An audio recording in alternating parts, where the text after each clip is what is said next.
Everything that lives is designed to end. We are perpetually trapped in a never-ending spiral of life and death. Is this a curse? Or some kind of punishment? I often think about the god who blessed us with this cryptic puzzle, and wonder if we'll ever have the chance to kill him. 10 years ago, I walked into a GameStop looking for a distraction. I spent around 15 minutes scanning the shelves until I landed on a cover that, let's be honest, gave off every possible Gunnar game vibe. Sexy anime androids, gothic Lolita dresses, oversized katanas. It definitely looked like the kind of fan service cliche I usually ignore. But I have heard the commentary, the reviews. It's great, it's magnificent, I actually heard someone saying it's life-changing. So I bought it, and what happened next was even more unexpected than the decision to buy it in the first place. I finished the first playthrough, then the second, then the third. I hunted down every single ending until my save data was a graveyard of memories.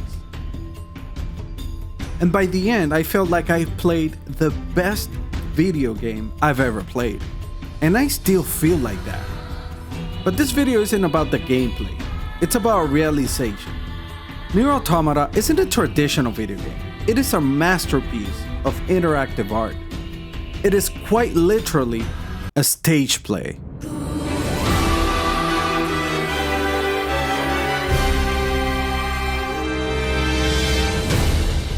In this video, I'm just gonna show you a few scenes that corroborate with that statement, with that idea of NieR Automata being a stage play made into a video game. So let's get started.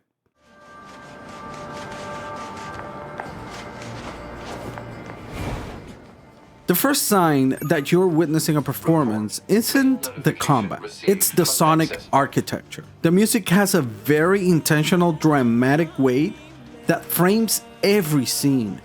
The music is narrating for you.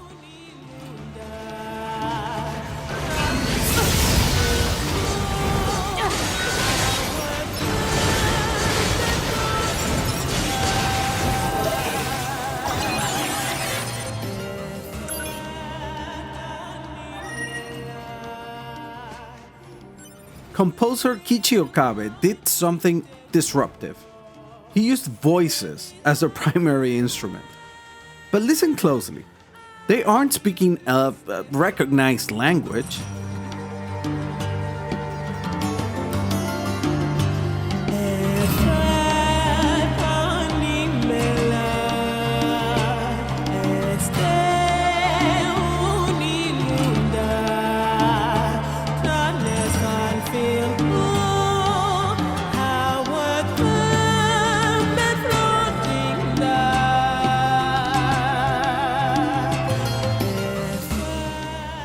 They call it chaos language, a linguistic invention by singer Amy Evans, designed to sound like a distant, evolved version of her own speech.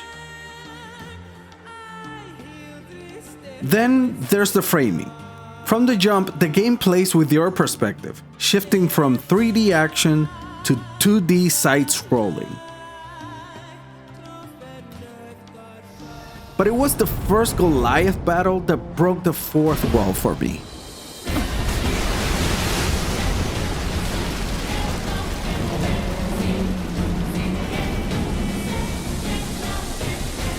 Look at the camera angle. As 2B faces down the mountain of rusted iron, the perspective pulls back. It's flat, it's wide. It's exactly like sitting in the center row of a dark theater, watching actors move across a physical stage. At that moment, I wasn't just playing a tutorial. I was witnessing a set piece.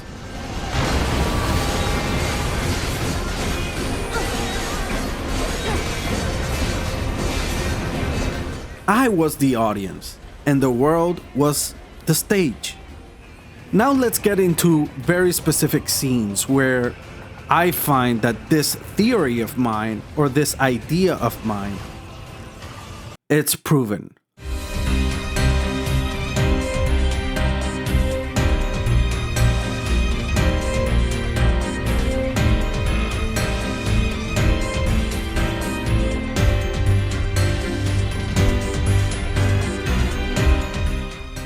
When you enter the amusement park, the theater metaphor becomes undeniable.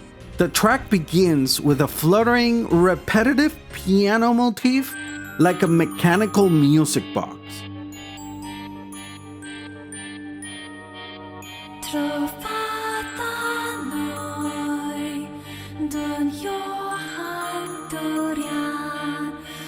It's vibrant, yet slightly out of tune.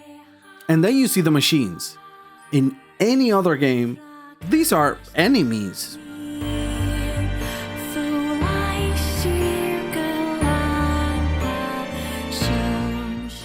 But in NieR Automata, they're the chorus.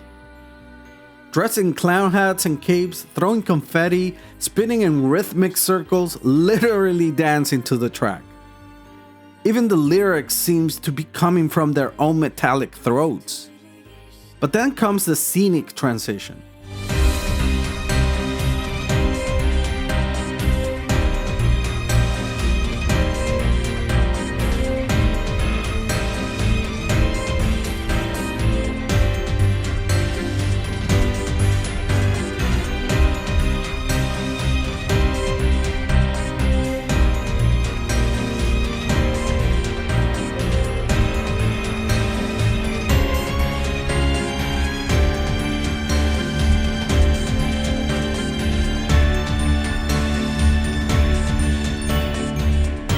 This isn't just an action sequence.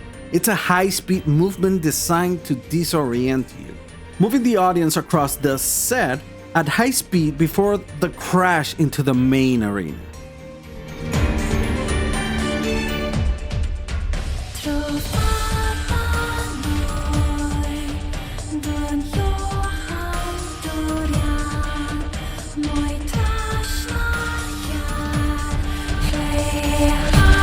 And then the spotlight hits.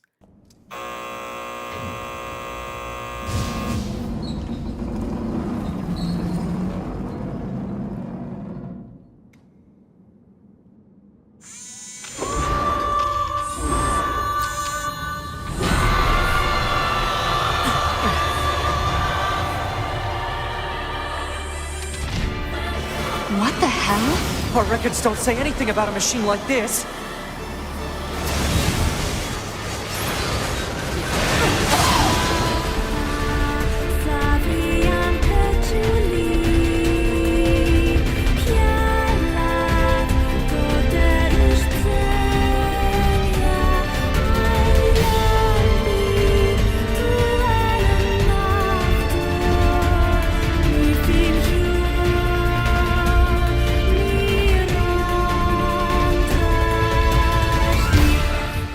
Simone.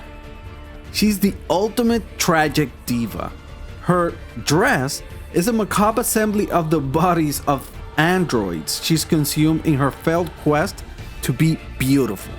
As the music transitions into a beautiful song, the track that plays in this sequence, the tempo turns aggressive. Simone doesn't just attack, she's actually performing her beauty.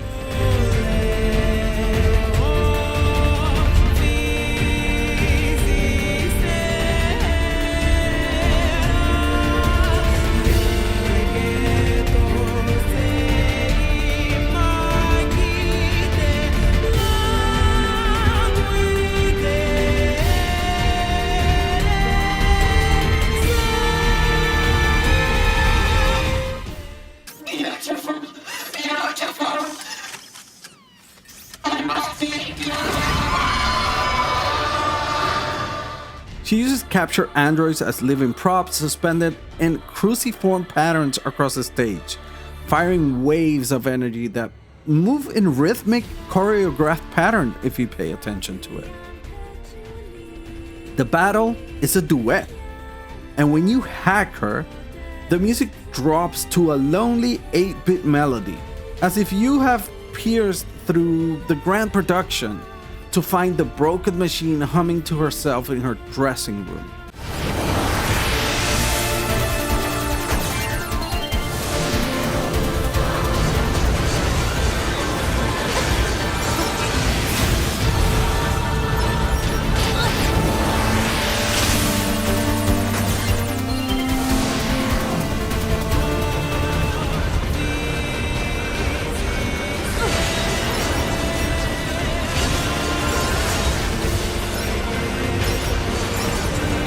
I've almost analyzed the enemy's hacking. This is literally character-driven stagecraft at its peak.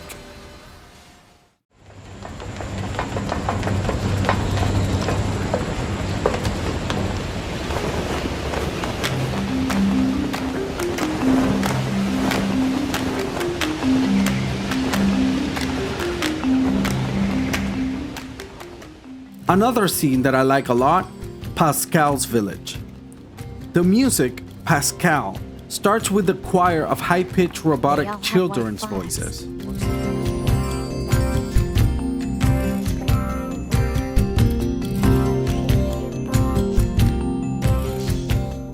The machines wave white flags in a synchronized rhythmic motion. The camera shifts to a fixed side angle, making the multi-leveled village look like a vertical stage. This creates a state of synesthesia. Personally, I can't hear this track without seeing the flags. The visual and the auditory for me are no longer separate. They're a single, unified performance. And then, of course, every play has its dark turns. That door leads to the sanctum of His grace. In this case is the factory. This is where the stage play becomes a religious ritual.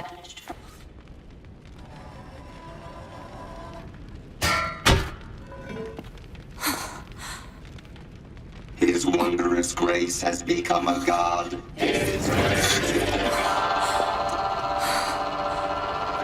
And then the chant begins. His wondrous grace has become a god. His wondrous grace has become a god. We as well shall become as gods. We as well shall become as gods. All of you shall become as gods. All of you shall become as gods. All of you shall become as gods. And notice how the chants become the song of this entire scene. It's undeniably a musical performance. Damn it! This is fascinating us. I have never seen machines with such unique perspectives. I wonder if there's a way to collect left time, more running.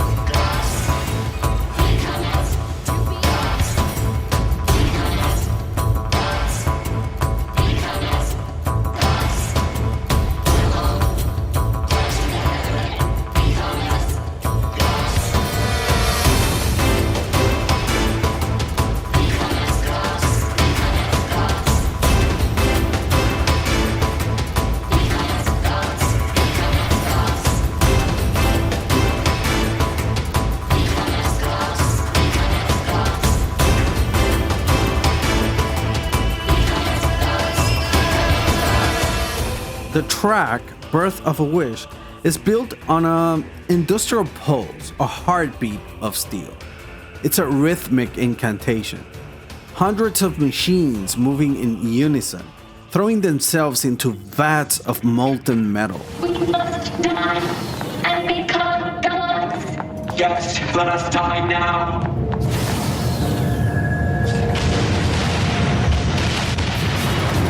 Farewell. Bye-bye.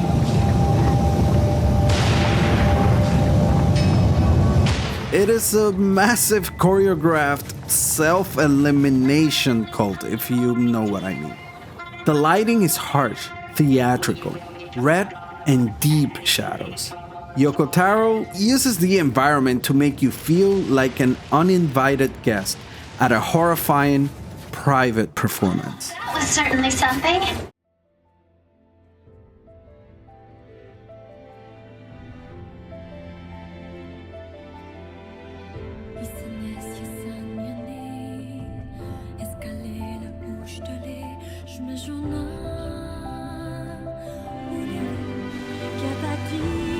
Pod 153 to Pod 042. Data noise present in stream. Requesting temporary halt to perform data check. Everything we've seen, the areas, the choruses, the rituals, lead to the final credits. This sequence is the most profound breaking of the fourth wall in media history, in my opinion. And this is very simple. It's just the credits rolling, as you would normally see in any particular media form. But there's a catch here.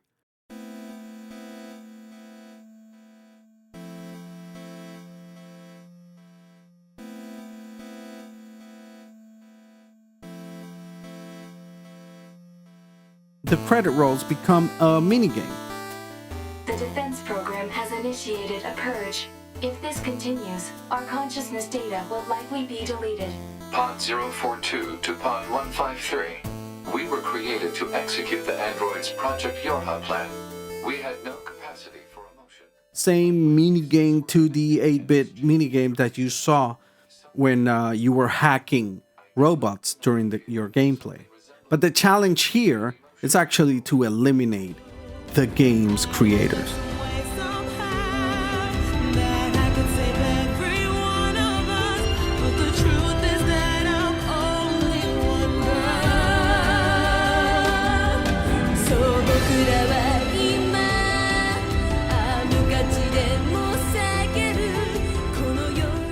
As the challenge becomes impossible, the music weight of the world shifts. It's no longer a solo.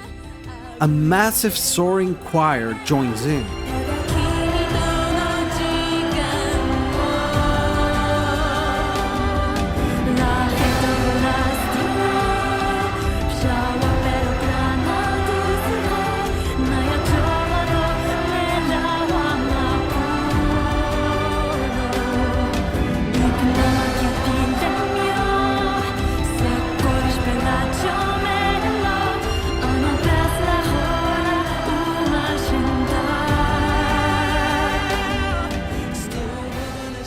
Those voices aren't a professional ensemble. They are the developers, the actors, the stagehands, and Yoko Taro himself, joining together for one final song.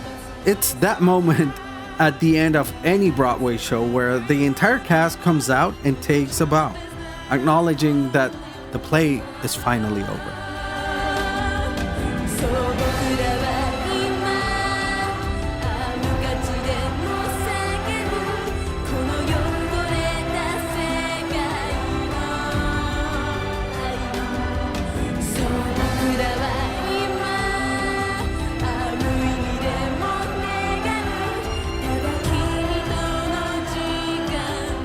These moments, the dancing robots, the tragic divas, industrial chants, they aren't just cool levels. They are snapshots of a systemic theatrical vision. NieR Automata is a handful of moments where the dramatic, theatrical DNA of the medium is laid bare. But here is the truth. This is an experience that must be performed. You cannot simply watch this play and claim to have seen it. The true conversion happens when you are the lead actor, when your hands shake as the music swells. 今から歌唱を始めたいと思います。もうしばらくで開始しますので、皆様静かにお待ちください。5、4、3、2、1、0。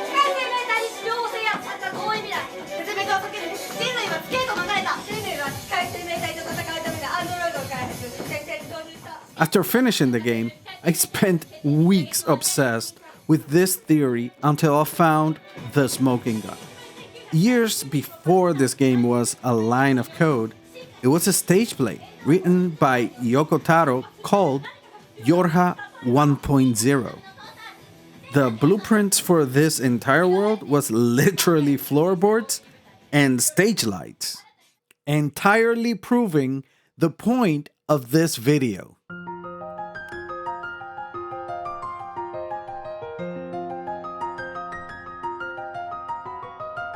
Yoko Taro and Keiichi Okabe didn't just build a product for the gaming industry. They created the first truly transcendent interactive musical. It is a tragedy in 3 acts played out on a digital stage. You don't just play NieR Automata, you perform it. And once the curtain falls, you realize you were never just a gamer. You were part of this masterpiece.